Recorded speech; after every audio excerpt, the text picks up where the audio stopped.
Sorry, I can't join you today. I'm probably at this very moment in quiet contemplation with some Quaker friends of mine. But Stephen asked me if I could give you an update. He did say 5 minutes, but you know me and timekeeping. Um, an update on the Lighthouse. So I thought the best thing to do, as I'm not going to be there, would be to try and make a quick video of it, and where better to do it but in the lighthouse itself. So I hope this works because I'm really not a blogger, and I've really not got a steady arm anymore. So bear with me. We're out on the main street. People will approach the front door. We've got a very biblical front door because our front door hasn't got a handle on the outside. Make that what you will. So when people come in, I'm usually sat there, and we have the all-important hand sanitizer and masks, and we have a bucket of sweets. Bucket of sweets, very, very important, both for putting the clients at ease and for pacifying children. You can see at the moment we've got some clothes in, winter, nice warm winter coats, and winter hats. We probably won't have them out for much longer, but it's been nice to provide those for clients through the winter months. I don't anticipate we'll be offering clothes all year round. We're a food bank, and that's what we do best. So once we've booked the clients in, they'll then enter through this door. The door is usually kept closed between clients, and it's one client at a time. So as they come in, they're guided towards this side. The bleeping you can hear is one of my volunteers entering the room. I was hoping to get this video shot before anyone arrived, but so much for plans. They're just too keen, the volunteers. You just can't plan anything around them. So the clients come in, and as you see, it's not just food. I mean, we've got all kinds of toiletries and personal hygiene products. Moving on to the all-important toilet rolls. That pile of cardboard boxes will be offered out to people that are moving home, and those that don't get taken up will get disposed of. It's amazing how quickly we generate piles of cardboard boxes. So then we've got the usual things you'd expect to find in a food bank. We've got the non-perishables.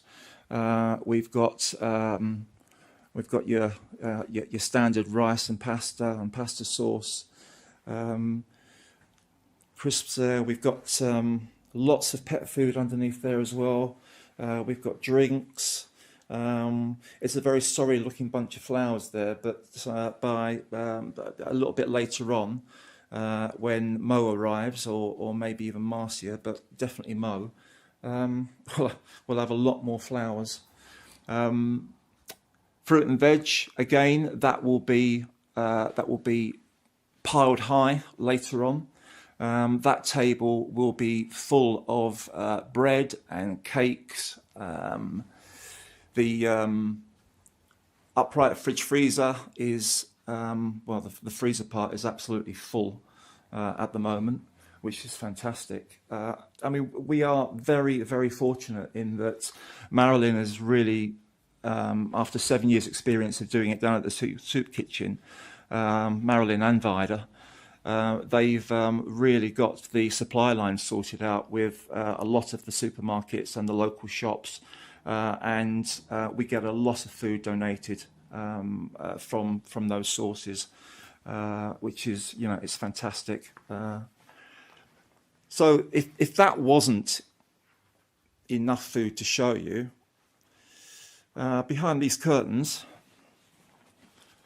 we've actually got our store area. So chest freezer, again, this will probably be rammed. Yes, it is. In theory, most of those things, most of these things that are on the shelves should already be out in the shop area, but it's not always that simple.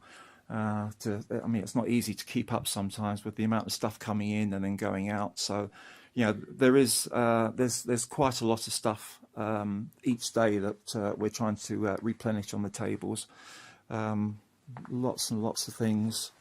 Again, at the moment we're piled high with dog food, which is great because it wasn't long ago when we didn't have any dog food at all, and clients were asking for it.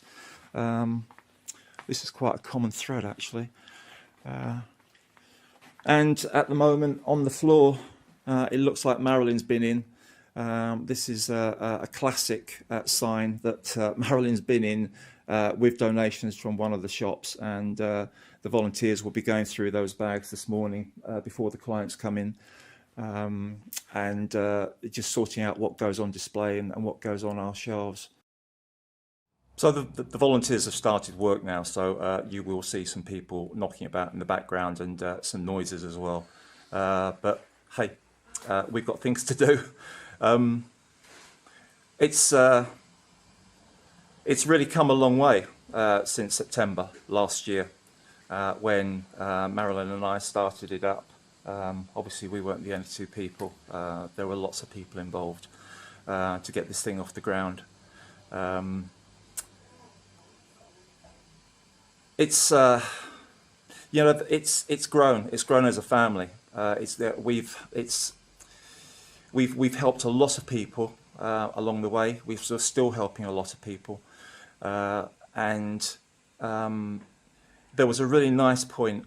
I'd say it was probably just after New Year, actually, when for some reason it suddenly felt as if we'd crossed the line, and the community had really accepted us, embraced us as theirs. They really took ownership of us, and suddenly we were noticing on social media that when people were saying, I'm really in a bad way at the moment, I'm really struggling, I've been furloughed and having difficulties, where can I get help?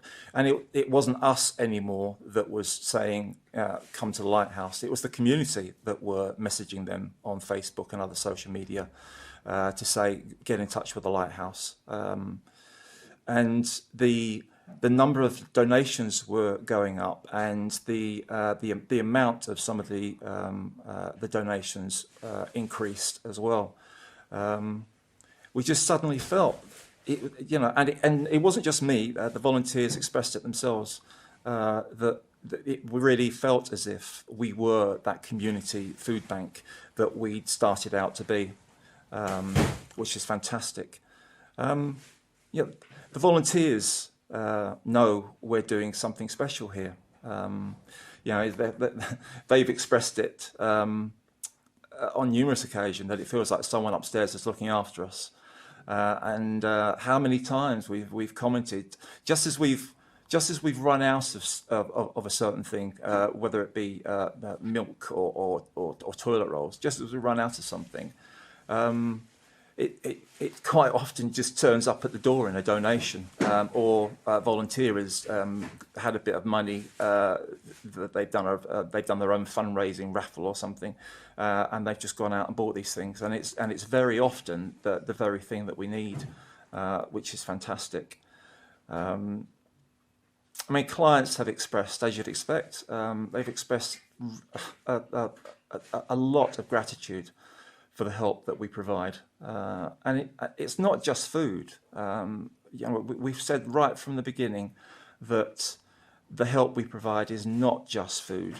I'm not talking about the coats in the foyer either. It's about that social contact, particularly through the lockdowns.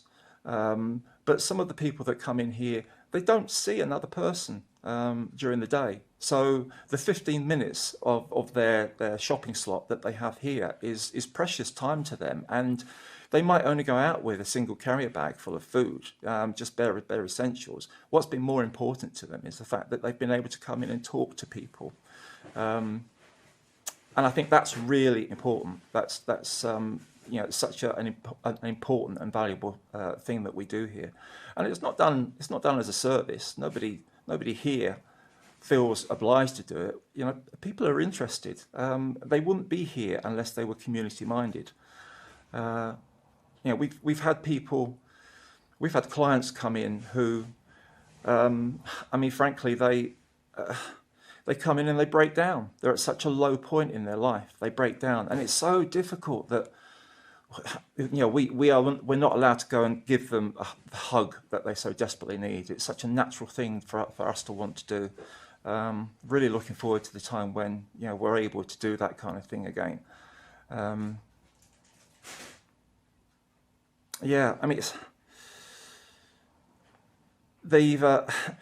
have been times when I've told some of the volunteers that they are being church, and we've had some really good conversations off the back of that as a result.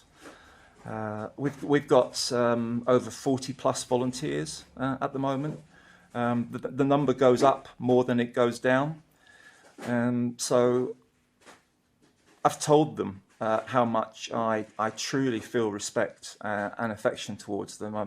I've even used the love word on occasion. All right, they humour me, but some are noticeably buoyed by it. Some of our volunteers they really respond to just it being acknowledged that they've got something to offer back to the community. And that they're really valued here. You can see that for a lot of the volunteers, this place means an awful lot to them, for what they get out of it, in addition to what they're able to give to our clients. It's lovely watching the volunteers look out for each other. They share the load, and they take delight in serving our clients. It's become a 7-day-a-week vocation for me. I've had contact with people when they're in crisis and despair, and I've had the great privilege of helping to provide them with food and other life essentials to get them back on their feet. We've kept whole families from hunger. We've supplied bedding to keep them warm. We've supplied slow cookers for people to cook food in where they have no other means to cook food and they're eating it cold.